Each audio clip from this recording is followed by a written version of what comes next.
Hello, everybody, and welcome into today's episode of the Expend to Draw podcast. My name is Sunny. I am, of course, here with all of my wonderful and illustrious co-hosts. We have Josh, we have Joseph, we have The Law, and, of course, newest Illustriad winner, Trishula TTV. Hi, everybody. How are you? Congratulations. Congrats. What's Trish. the divine rune gonna be? It's dragon support, obviously. Okay, all right. You asked me to make a card for this game. It's dragons and solar. Well, Luster Gone best deck forever. with those leaks out, I'm going to be first to say sorry for the lack of episodes. It's mostly my fault for having the world's least workable schedule. Really, we're all very busy people, so... Honestly, I love that you said it's mostly your fault. I would say it is mostly your fault too, and I urge our viewers not to question that assumption. That's it. You can direct all blame at me. I am more than ready and willing to accept that and shoulder that. I already do it internally. I can do it externally too. That said, we do have a ban list to talk about. It is the one unifying factor of this channel that can get us all in one place every single time. Let's kind of dive into it. It wasn't the biggest. It wasn't the best. It was just the ban list. Ellichit got banned and Rise from the Ashes got limited. Let's kind of one by one go and give thoughts. Rise from the Ashes got limited? This is the first time hearing of this. Oh my god. You're telling me this now for the first time. I mean, you're talking. Keep going. Give us your thoughts. Ellichit Ban is like a really, really cool hit that escaped from February of 2023. I don't know why every card game does this thing where there's a card that no one likes playing against, and they're like, what if we put it to 1 instead of 0? And then, like, a year later, they're like, yeah, okay, it still sucks at 1. Get rid of it. I'm happy it's gone. It's hilarious that we already have the fixed version, and we have for, like, months. Appreciate the new direction they're taking, and, like, the guys who search just one Divine Rune or, like, another card if you already have it. I think that's a really elegant way to resolve the problem. Rise to 1's really funny. It's hilarious that he was like, we had this plan forever, and then Reanimator won this weekend. Oops. Realistically, Perfect timing, by the way. Yeah, it was good. Speaking of, that is something I want to touch on. We'll come back to the timing of the list. Trish, why don't you give us your thoughts? Ban Rise. Yeah, for real. Again, why put it Yeah. to 1? What, you're just going to feel like an asshole getting sacked in Blizzstrix. Speaking of Blizzstrix, where in the hell is Morolith on the ban list? Why is that card still legal? Oh, so now you don't like Chaos Ruler. Now this is a dragon too far. Hey, this one's not a dragon. This is just a man. I think that Frosty is okay for one more list. If Frosty is still a problem after Rise being limited, then I'm willing to concede that it should probably also get hit. Rise from the Ashes, I agree, is kind of like a sacky one-of card that I would have been okay with being banned. I'm pretty indifferent to Rise either direction it goes. My personal take, though, is that, I don't know, Monster Reborn doesn't feel that bad in Tengu, right? Like, there's a certain amount of... Dude, what the fuck are you talking card. about? Reborn is like... Reborn in Tengu is like one of the most frustrating cards. Monster Reborn's not that bad in Tengu. BLS not that bad either. It's terror. The whole game warps around the existence of that card. What are you talking about? Monster Reborn is not bad in Tengu. I enjoy Who's it. paying you? Who's paying banned? you? No, it was not Like, banned in Tengu. It was banned in Edison. Did that card get banned like in 2004 or something like that? And, like, They They banned brought it for back a for decade. Tengu and it fucked up the format. I don't know what is... Yeah, And was then it got banned for a shot decade. again like immediately, right? It's a lot freer than Rise. Hey, Sonny, you want to play against this cool deck that I just invented, like just 5 minutes ago? It's a solar deck, and it plays Rise from the Ashes. All right, so the idea is that you put Celestlio in the underworld, and then and then you activate Rise, and then I get it back, and my whole deck is all solar, dude. So I blow up your whole board. I do this on like turn good. 1, and then I do it on turn 1. But guess what? If you beat, like, say you have the Boom Bat or the Earthquake. I got another so Rise mad in 'cause hand, he baby. spent- Let's do he's it. so mad because he spent 14 spirits outing a Celestlio with a Pentear just to get it killed by Rise again. So my question is, For the if record, I Rise did is beat that deck limited- in Swiss. I did beat that deck in Swiss in like 10 minutes. Like, it was If fine. Rise, if Rise is limited, though, isn't that kind of like fine because the problem's mitigated because it becomes a glass cannon deck? I'll take that one. No, the problem is same thing as Yu-Gi-Oh.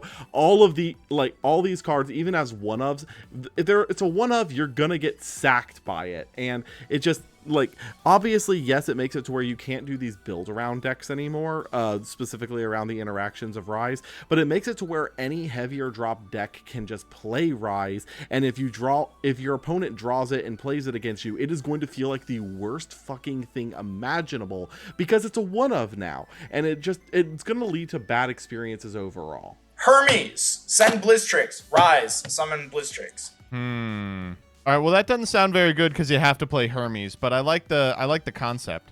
I like spending 8 spirits for my Blitztrix. To kind of divert it back, though, I am very happy that Elichic's banned. I'm sorry, as even though I love Thunder, Elichic was a problem and needed to go. I would agree with that. Josh, give us your thoughts. You're here for a reason. Elichic ban, fantastic. Very happy to see the chicken go. Rise to 1, I think, is perfectly fine. I have no issues with it. I think that, like, it does effectively get rid of the Reanimator decks that are going around, but, like, you still have, like, Water Reanimator because it's going to play Rise from the Depths, and, like, that card's always been fine, and they can still play Rise from the Ashes, like, as, like, a 4th copy. I'm fine with Blitztrix also still having 1 Rise, because they can also just mill it. Like, if they mill it, it's gone forever. The odds of them opening the Rise, which was always the problem in Blizz, is like barely gonna happen at all. So I'm perfectly fine with it. I have a potentially controversial take. You, Trish, that- a controversial take? Never. It's never I mean, happened Trish and I before. have to argue at some point. So Yeah, let's go. We need one divorce per podcast. I think Rise, unironically, might be a stronger card at 1 than it was at 3. Because at 3, you were incentivized to build around the card, right? Now, if your deck just plays like a big dude, is it really that difficult to just slot 1 Rise into your deck and just be like, it's lame? I love this theory. There's so many cards in Yu-Gi-Oh that get better when they go to 1, not because, like, you know, the card wasn't broken at 3, but because people see that it's on the ban list and they go, oh shit, I could play that. Fuck, yeah. Are we trying to say, though, that this is the same theory as, like, all the branded players coping when the Nightmare Lock got banned? Oh, now our deck is better because we're not doing the stupid shit? Check out Master Duel, man. Branded's a top deck. They don't do the Nightmare Lock. I'm not convinced that this going to 1 is a bad thing. I'm just not convinced that it had to be banned immediately. Elichic, it was time to go. Rise from, I'm fine with it being at 1. Try it out. If everyone hates it at 1, then get rid of it, right? Like, there's more ban lists. I think a point that was brought up in the ban list video that's probably a really good thing to talk about is the fact how Dan specifically said that cards that are more like generic cards in the metagame need to have some kind of a comparable Allegist that's more balanced around the current design philosophy before removing a card from the game. Specifically with Elichek, Plucky is a card that has the same effect but a very much worse stat line. Even though it's the same full numbers, that they're swapped around and you do not want to get offensive with a Plucky. Do we kind of think that they might be looking at Rise and considering that? Because we already have Rise from the Depths in Water. Do you think that they're kind of trying to look at some of that for maybe more other elements before going for a full ban on Rise? Or do you think we're just sticking it at 1? Hear me out. What if we did Rise again, except we make it 4 spirits? Maybe that fixes it. We don't know yet. Haven't tried it. Ooh. What if we just blanket increase the cost of all cards in the game by 1? I do think also the Earthquake point actually might be worth bringing up. Do we think that maybe Rise was such a problem card specifically because Earthquake is at 1? I hear what you're saying. I think that's an interesting point. I just don't want to live in a world where Earthquake's at more than 1. It's like, are the cards that bring back powerful Alestrals and are the powerful Alestrals better because there's not removal? Yes. But if you bring the removal back, the game gets a lot worse. So, you know. They did bring the removal back. His name is Carry-Off Champion of Hermes. Okay, I I know. had this idea the other day. All right, Josh, go ahead, actually. I was gonna say, you and I agree on this. I think that there should be Dark Hole in the game. Like, there should be Dark Hole. But here, let me expand on the theory, because this is a great theory. We release Dark Hole, and then we immediately limit Dark Hole. And now you can play 1 Earthquake, 1 Laurels, 1 Dark Hole, some other cards, and then there's like 5 removal spells in the game. I don't remember what the other ones were. Josh probably remembers. Amazingly, we never answered Law's initial question before this one, which was, do we think that it would And be we worth won't. it to? Do we think it would be worth it to give other pantheons their own designated revival room? Eventually. I don't think that's a thing that needs to happen right now. Like, Water being the only one that has it is fine. I'll also be completely fair. If my prediction of Hades being an Earth Divine does end up panning out, Earth is probably going to get something relating to it in the near future. Shouldn't Hades be like fire lunar? Yeah, think about it like this though. Hades is also god of all things under the earth, so ground. And what's under the earth? The sun. It's a solar rune. The sun's made of fire, baby. I've it makes seen Hercules. His head is on fire. We're getting there. Oh, he's flaming. Big fan of Hercules. Big fan. Honey, you mean So- Hercules. I do want to kind of pivot us a bit into less talking about the list itself and more talking about maybe some peripheral things around the list, specifically the timing of it. The timing of this list to me felt pretty odd because I think that we all come from Yu-Gi-Oh! It's no secret, and there it would be pretty odd for us to get a ban list pretty much completely in conjunction with a set release. Normally, they're timed to be much more in the middle of set releases to really break up the format. Whereas here, getting it at the same time feels kind of weird. It feels to me like this should have been maybe like 2 months ago to shake up the format, or a month and a half ago. Yeah, I think the hype and release cycle for Alestrals it's a little strange. I want to bounce a little bit off of a Rider tweet I saw earlier today. Usually when I see a Rider tweet, the last thing I want to do is bounce on it because they're terrible. But this one I agreed with a great deal. A-Drive showed up to like talk about it in the comments, and I appreciate that he's taking feedback on this. The short of it is, what I had hoped, and I think what was communicated at some point during development, was that the way the release cycle for Alestrals was intended to work was set, 2-month break, ban list, 2-month break, set.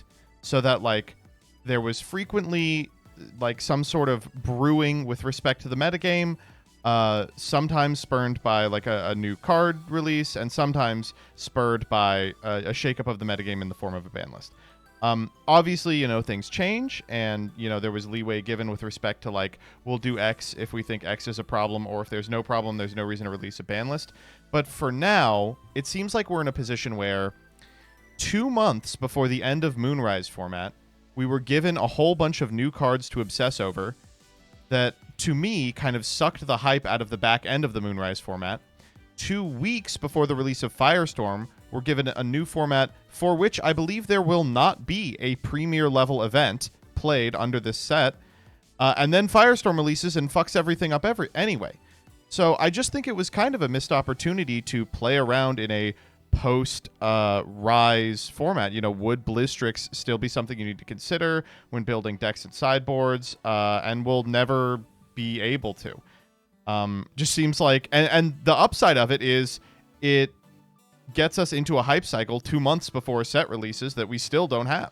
So I don't know. I will heavily say there's a little bit slight mistiming on that. It actually was 3 months before Firestorm's release. Almost 3 months is when we started getting card reveals.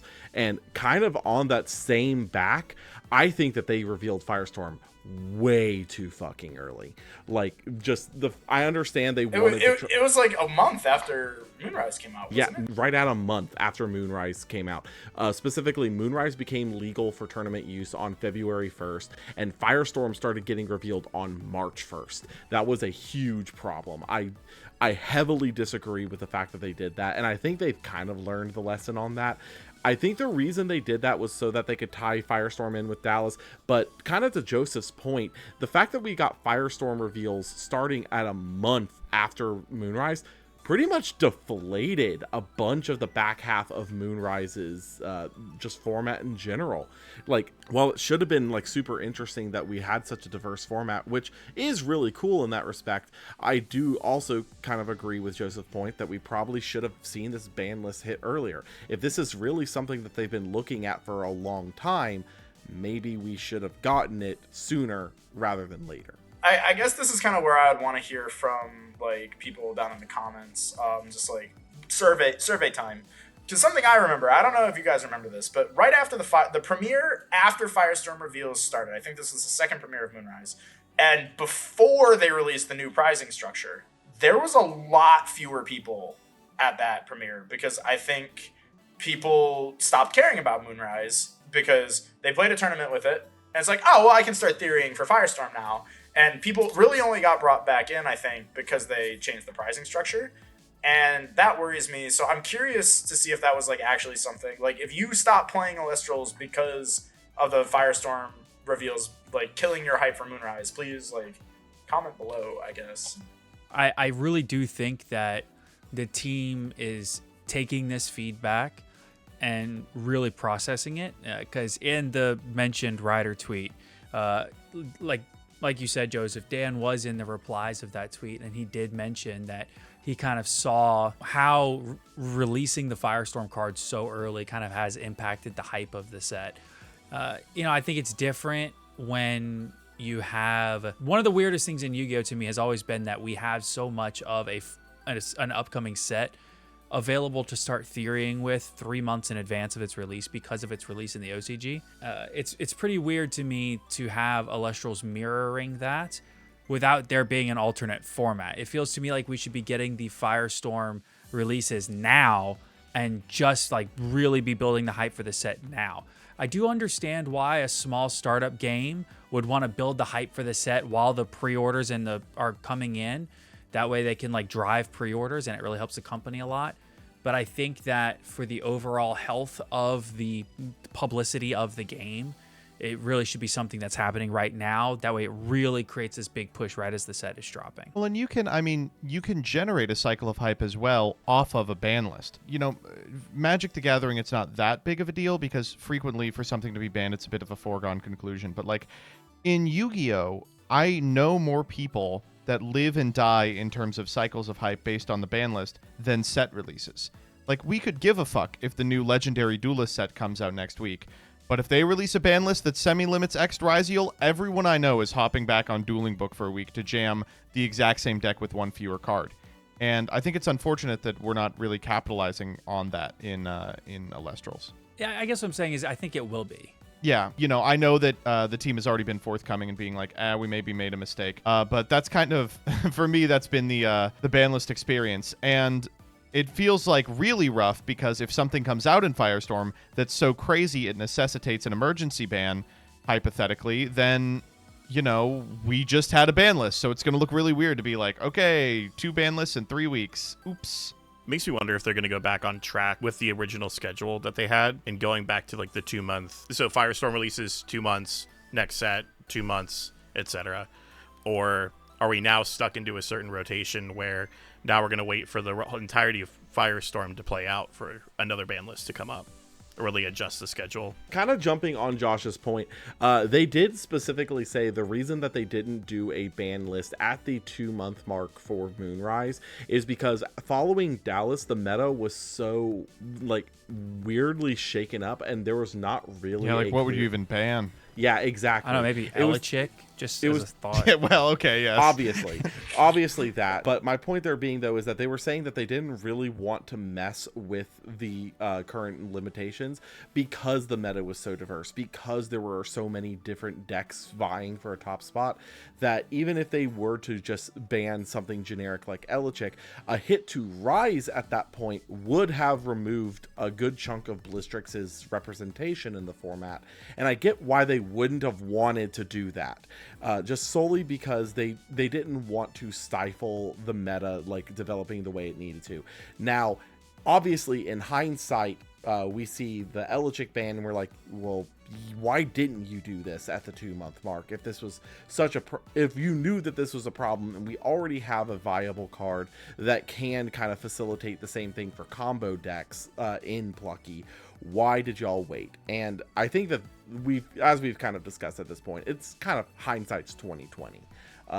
And I do think, though, that we will see a 2 month ban list with Firestorm to kind of balance things out again if things are trending to where there's like 1 or 2 specific decks that are just taking every event. So my thought is that I think the team at Alestrals probably didn't want to release a list that just said like no changes, because remember when that happened in Yu-Gi-Oh like a year or 2 ago or a few years ago? Oh my where god! They just released a list and there was just no changes. The COVID list, COVID. Yeah. And the list after it was just Is that unbanning the 3 cards. multi-faker coming back? Y'all are sleeping on the Ritual Beast Ulti Canahawk Unlimit. No. There was a list that literally just said there are no changes to the ban. That was the one right before that, yeah. Yeah. I feel like there was something like that in the DMA. I think that maybe what they didn't want to do was they didn't want to do that where, if they feel like the format's good, they're just not going to drop a list instead of saying, hey, here's your ban list. We didn't change anything. But I think that they could have done that and just said, we decided not to hit anything on this round of Tartarus or whatever, you know. It's like, and then you just get like a 5-minute A-Drive video saying how good the format is, and everybody's like, yeah, okay, this format is good. And then everybody moves on with their life. But he said it in the video. They've been planning on banning Elichic for 6 months. You know, See, like even if you just hit Elichic, that would have been fine. You know, I don't know. The time details. Yeah. Details. All right, so I actually do have something that I'd like to bring up. That's it's a little bit of a topic change. It's something that I kind of noticed with this, and I wanted to kind of talk about it. The fact that they did tell us the ban list was coming a day out. I do think that was actually really good that they're communicating that to us. It gives content creators time to make sure that they have things set aside for it.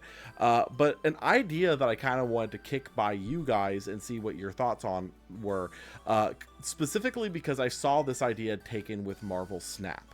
Marvel Snap has it to where their balance changes that come down the pipeline, they actually pass it to specific content creators 1 day early under an NDA so that they can prepare content for it, like covering it through blog posts and everything. Do you think that is something that Alestrals might want to consider doing with specific creators so that, for example, we could have an Expend Draw podcast? I'm not saying that we're the greatest in that regard, but I guess I'm in the minority here, but like, I don't know. I think that's like a super fucking corny thing that Marvel Strike Force does. Oh, we got the Pog faces a day early. We let all of the YouTubers have 5 takes on their ban list reaction videos. I kind of like that we all know at the same time. I don't know. Maybe I'm old fashioned. Yeah. I do think that I'm with Joseph on that. I see your point, Joseph. I do, but hear me out. But it would benefit us. Nice. So maybe, right, exactly. What if the ban list increased everything by 4 spirits? Yeah. What if the ban list is just an unban list where they put everything at 4? Do we want to talk a little bit about what's not on the ban list? Yes, that was exactly what I was about to say. Yeah, We're Josh, moralists. you haven't led us on anything. Josh, lead us off. What's missing from this list? Honestly, I don't even really think that there's much missing. Like, I've seen a lot of wish lists, and I don't agree with most of them.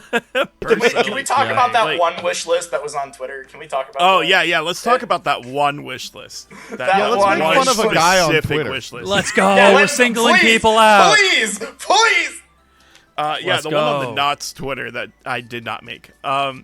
So Could come from anyone. okay. It could have been anybody. It could have been anybody. I don't think the counter-ins should be hit yet. For the sole reason is that there just isn't another option yet.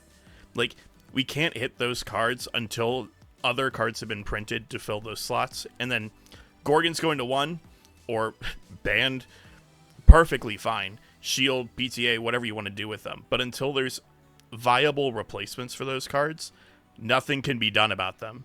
I think Gorgon's is the best example because it's the only counter in the game that is not combat focused, right? It can be, but it's the only one that's like that can interact with stuff meaningfully outside of the combat phase. And it's like if we hit that card and your opponent casts Echo Links, you're just like, should have drawn the 1 of. Oops, my bad. Gorgon's is like the one card that just has to be at 3. And if it didn't exist, there's so many decks that would just run wild with no leash on them, and that's just a huge problem. I'd like you to give me an Rabbit- example of one deck that would run wild, please. Just So one. Leslie, Just one. I know there's a lot of them. What's I know your- there's a lot of them. I would. Is Blizz the answer? Blizz is a huge one. Fire. No Fire. more. is I said crazy. one. God, Fire. crazy. Yeah. said I one. mean, I can list a lot of 1 decks. Solar unironically would benefit from that. Oh with my Lustragon gosh. stuff. Yeah. If Just everything's like I get to stronger, pop nothing your stuff is. for free and you can't interact with me. Sure. Anything Werepup related. Oh God. I'm just a little scared of the Werepup format. but not really a lot you can do about it. I will say in that regard, I have not tested enough of Firestorm to make a definitive decision on whether or not Werepup is truly a problem, or if this is the same deal as what we saw with Morfrost and Frostfall, with Celestia and But Daybreak. Morfrost was the best deck. Like, what are you talking about? Josh, I hate you. I hate you so much. My point I being, don't know what to tell you. That deck's crazy. Like, my point being is that I do recognize the strength of Werepup. I do recognize that Werepup with new champion like a Void is insanely good. But whether or not that actually required a preemptive hit, I really don't think it did necessarily, because even though I haven't really tested a whole lot, it's going to be kind of one of those things that we adapt to across the format.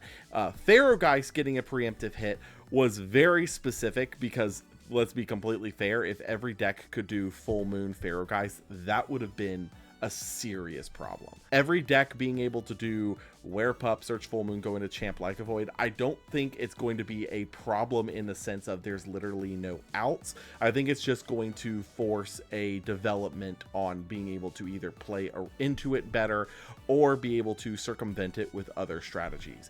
I do think that there's a lot of room for us to kind of work with, and that a preemptive hit wasn't necessary for this one. I think that's kind of in so many words the overarching thought for me on why there wasn't more hit on this list, because if you start leaning into things like hitting Werepup before people have a chance to actually play that deck, then you start really setting bad precedents, which you already set with Therogeist, but I think the community made it pretty clear that they don't like it when things are preemptively hit. Now, we can go off of, they said that the testing team tested it and that the Therogeist deck was like a real major problem. And that's fine, if it's once in a blue moon, but I think that we're only even entertaining hitting Werepup because we know the set so early. In a situation where we don't have the full info of the set nearly as early going forward, then this is not even something that we're entertaining. So for me, when I think about things that I would have wanted to see hit, some people said things like Hurricane to 1, which I disagree with, but I see the argument, right? Things like that I think make a lot of sense. But Visk going to 1 because we have new Visks coming out in Moonrise, things like that, all just feel so aggressive to me. Seeing anything like that ahead of this set even coming out just is kind of mind-boggling to me. that seems like it would just be a hit for the sake of making a hit and not a good decision. Yeah. It was mostly just there as an example. But, you kind of get the... Oh, I mean, I saw people asking for that stuff. Like, yeah. You're not crazy. So, there is one more topic before we wrap this up, because this isn't going to be the world's longest episode. There's one more topic that I want to touch on. So, it was mentioned in the release video that now they have essentially a board of ban list directors that are, the shadowy Elestrals figures that will be deciding ban lists. They haven't revealed who any of the people on this board are, but I think that's a good thing. I don't think that these people should ever come to light of day. It makes it really, really, really easy for them to get harassment when people's pet decks get hit. It makes it really, really easy if nobody knows who they are and they want to, quit doing it and maybe come back to it later. It makes it really easy for them to kind of, ebb and flow in their involvement in the list as the game develops and grows and moves on. I like the idea of having like a dedicated group of people and influence in the game in this way. And I like I said, I really like it not being a public thing, especially after seeing how the Yu-Gi-Oh community gets around ban list time. I don't want that in this community at all, much less directed at people. Yeah, I will say that I do like the idea that that they have a dedicated team on this that is actively working on this, and I just hope that it's separate from the set tester group, specifically dedicated towards ban list changes, and also I really hope that they maintain the anonymity of this group for that exact reason, like you mentioned. People in card game communities can get kind of psychotic, just being fair. I do really like they're like, oh yeah, and they're not necessarily from Elestrals. Like the idea that like they just DM'd like Jesse Cotton and they're like, should we ban Astra? It's At crazy. Wolf Josh Blick. Yeah, I was about to say Wolf Blick is Wolf in Blick. Dan's Do we DMs. ban Yeah. Ask Rabbit? I don't even play card games. I play VGC. Yeah, but like, do we hit Ask Rabbit? I had a really nice talk with Leffen, and he thinks we need to ban Gorgon's gaze. I heard some discussions around Gatabolt on Twitter. Anybody? Yeah, that is one I guy missed being this. stupid. That is one guy being stupid. Do not. No, call no, him no. on that platform. Hear him out. Hear him out. Hear him Don't say out. that. What was the Hear him argument? out. What was the argument? Just that Gatobolt's the best Celestial of all time. I mean, it was in the every deck streams. Like There were people were two playing it. people who played Gato Bolt. I'm just saying. It's out there. It's a thing. What if the problem isn't the power level of the card, but the lack of representation? We don't know. There was only two. That's actually a super valid point, and I've said this a lot in the Every Deck streams, which you guys should totally watch. They're here on this channel. Please watch. They are the number one source Watch of the watch 9 hour hours of one. this channel, so you should do it. That is true. If one person watches them, they're the number one source of watch hours. Correct. The thing with this game is I have suspected that the meta is like off the mark like several times, where you see stuff like consistently perform well, but it's always the same few people that are performing well with them. Like people from Nimbug, the Knots, like myself. What happens is then you get people like Cobalt Sanderson who are new to the game and clearly skilled at the video game, who show up out of nowhere with a very, very different take on how to play Alestrals, and they succeed. If we ever see tournaments consistently hit like 1,000 players in Alestrals, right? I think that the landscape is going to drastically change. And it would be really cool if we could like revisit these formats with huge player counts, because I really wonder what these metagames would have looked like. Yeah, it's the difference in GOAT format then and GOAT format now. Like, it would be an extremely different experience. Trishula and Bean Soldier TV were playing against plumbers and architects. No, but like Cobalt didn't even show up out of nowhere. Like they've been grinding that deck specifically for a while. Oh, yeah, I they know, just but, happened like, to you- win. you know what I mean. They happened to win out of nowhere. But like, it's something Well, that no, they I at think least they're still newer to practiced. the community, right? Like, That I don't know. I think The whole that they were, like, community is newer to the relatively community. newer. Everyone's but, new like, here, okay? You know what I mean? Like, I understand. Like they relatively brought it to speaking, like a few newer. tournaments. Right. Oh, no, I know This that, one they because I saw particularly that had. in the Every Deck stream, which you guys should watch. Please watch the Every Deck Exactly. streams. Exactly. Guys, please watch the Every Deck streams. I put a lot of work into actually setting them up and then pestering Trishula. Hey, when are you going live? Hey, when are you going live? I get 10 DMs from this man a week asking me when I'm going live. And please watch them, please. He keeps me chained to my radiator to like force me to like go live with Every Deck. Just to kind of zone this back in, we're going to wrap this up. I'm going to go one by one. I need everyone to give their final thoughts on the ban list. I'm going to start with Josh. I'd say that this ban list was enough. Maybe there might be like 1 or 2 extra cards, but I think that this list was perfectly fine. 7 out of 10. Yeah, so the people making this ban list don't know what they're doing.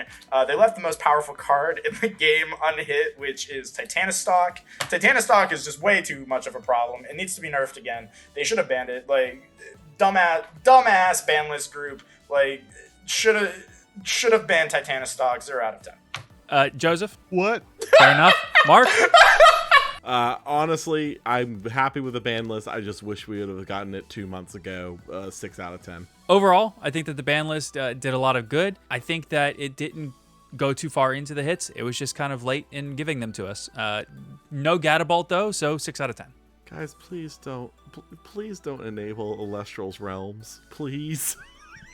I'll enable whatever I want to enable. Also, start drinking and smoking, kids. Sonny, I'm gonna clip this and send this to your children. I hope you know that.